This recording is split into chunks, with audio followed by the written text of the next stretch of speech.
Hi. Okay, it's time for an update. It's been a long time. I've been here a month and I go back to Toronto tomorrow. And it's been a really intense month.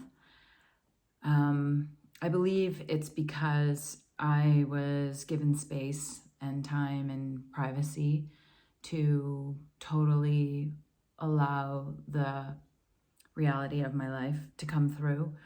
And it's not all bad, but it isn't without quite a lot of, let's say, density and heaviness as I navigate living with a partner who has terminal cancer. So, as much as we've been leaning on optimism, myself included, I mean, Joni and I don't want to speak for him, but, he's had a really, really good frame of mind. He had a month off after his intensive 42 days of radiation and chemo, and now he's back on chemo. Radiation he's done, he can't have any more for at least a year. He's kind of reached the maximum that anyone should ever have, or at least for the time being. And the tumor is inflamed. It is not necessarily smaller or bigger since they last looked at it. So he just did a 5-day round. Well, today's his last day of 5 days. It's oral. It's pills. He doesn't have to go and sit in the bay, which is a bonus or a blessing. It's double the strength of what he was on before. And it's 5 days a month instead of daily, which he was doing before. So 5 days a month for the next 6 months, he will be doing chemotherapy. And it would be nice to know if it was beneficial. Of course, the oncologists are saying that, it's really proven to help. And John is going to roll with that until his inner guidance says otherwise. So my job or my role is to just support him while he tries to figure this all out. So the break for me, quite honestly, has been beneficial for getting perspective, actually, most of all. And less about perspective and more about just being able to process more or less what's been going on and the grief in my life, both for the loss of a life where we weren't worried about this. And there's some anticipatory grief as well.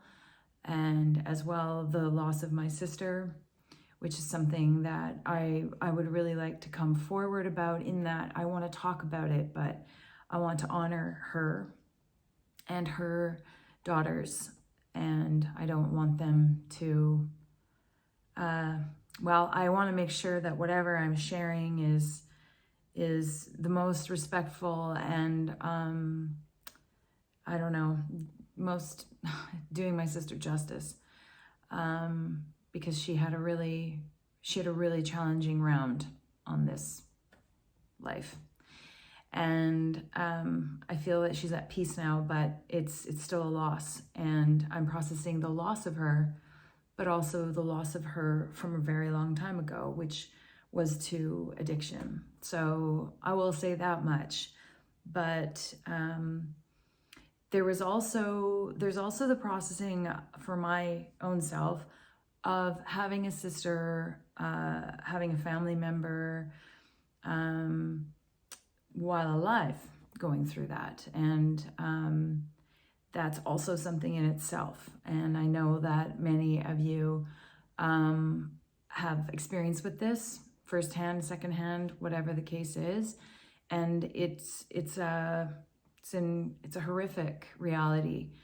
And it brings so much pain. And so I'm just hoping that I can figure out how to transmute the pain for myself, for her daughters, or help them. I mean, they're here on their own journey as well. But if I could support them in some way, I want to. And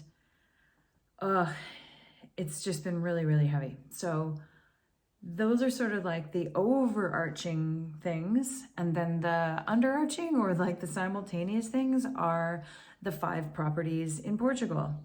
And I have just been so overwhelmed with everything that I just haven't been able to like put together the video or the reels or the stories. Like I'm just sort of getting to bits here and there. And I want to do that. It's not that I feel like I should. I actually want to. It is a creative expression for me, but man, it's been really challenging for me. So, and I wouldn't even say I'm doing a very good job of taking care of my own needs first. Like I'm trying, but I don't know how good I'm doing at it.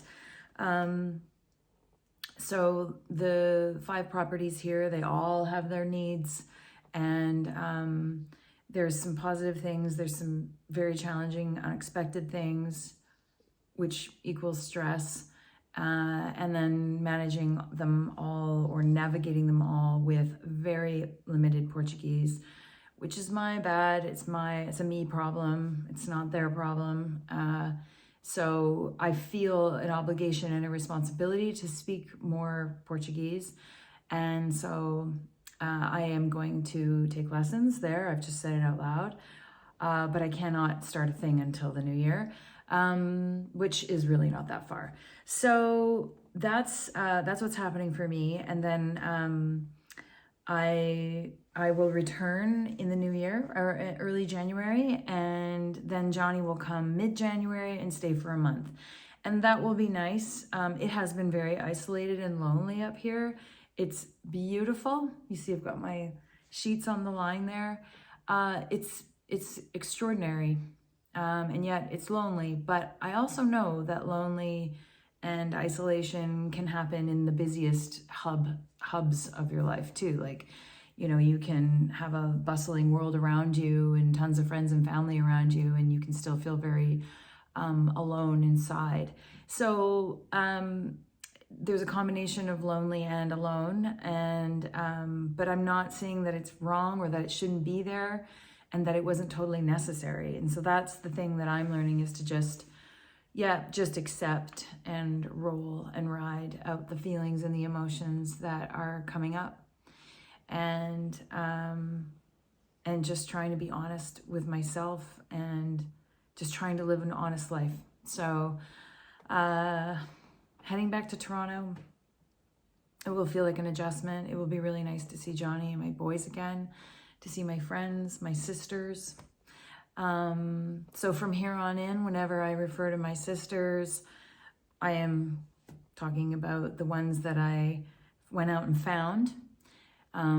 Michelle was my only living birth sister, and but I love her, and I still love her like she's alive, and I miss her, and I miss her essence. But if I'm honest, it wasn't around for a really long time. So boy, didn't mean to well up on this one, but this is where I'm at. So shoot, I'm gonna sign off now, but I am gonna post this. Okay, thanks so much for coming around. I'm gonna be okay. It's just part of being okay is allowing for this and not bottling. That's the message that I would like to share to anyone, because everyone's going through stuff. I know that. And the thing that before I sign off, the thing that I got really good at for most of my life is bottling and layering and protecting myself. And I think that a more joyful life is to be stripped away, but that's really raw. It's very raw. However, I think it's healthier, and I think that I'm actually getting used to it. So that's something. Anyway, okay. Thanks for watching and listening, and yeah, love y'all. Okay, bye.